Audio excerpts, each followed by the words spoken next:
Session 5 of The Grace of God. We all know the hymn Amazing Grace.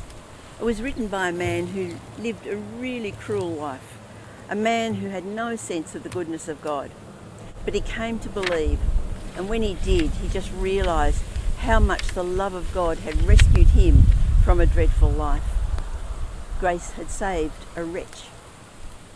There's also a hymn written by a Rwandan pastor who came to faith, and the first lines of his hymn are, "Oh, how the grace of God amazes me.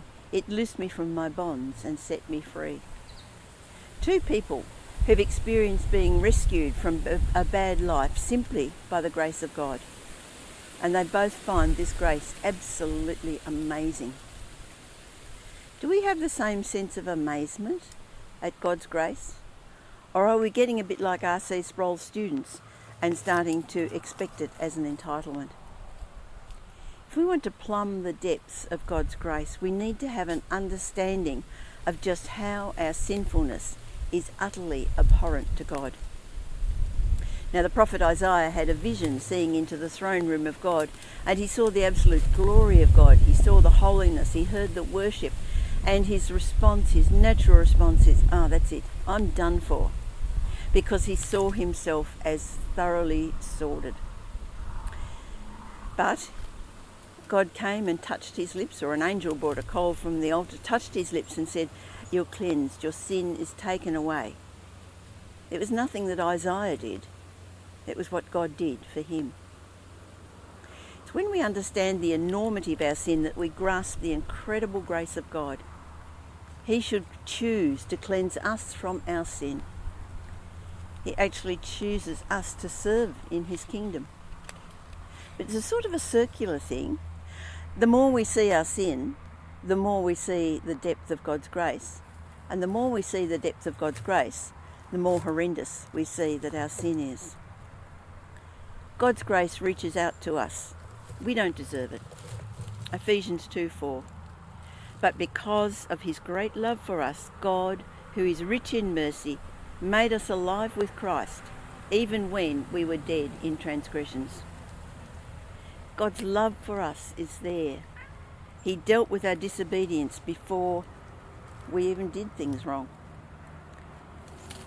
He did it before we even saw our need.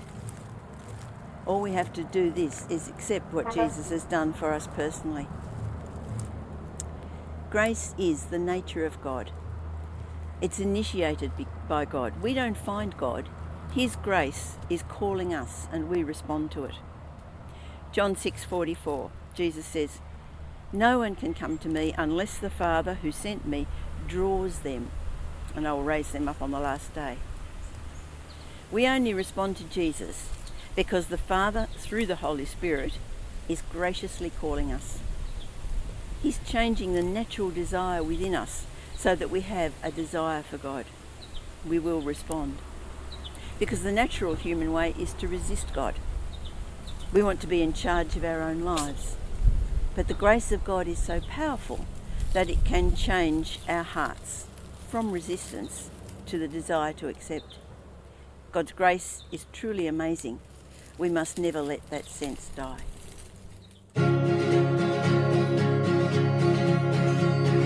Amazing grace, how sweet the sound that saved a wretch like me. I once was lost, but now am found, was blind, but now I see.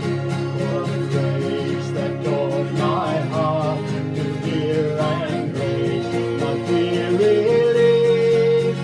How precious did that grace that hid the hour I first believed.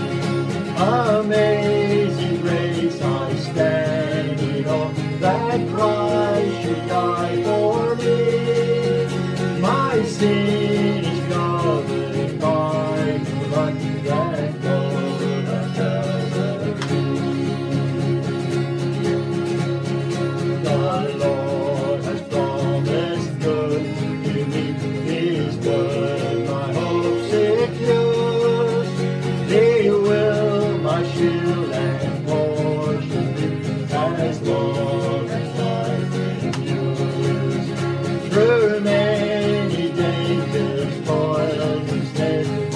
have already come.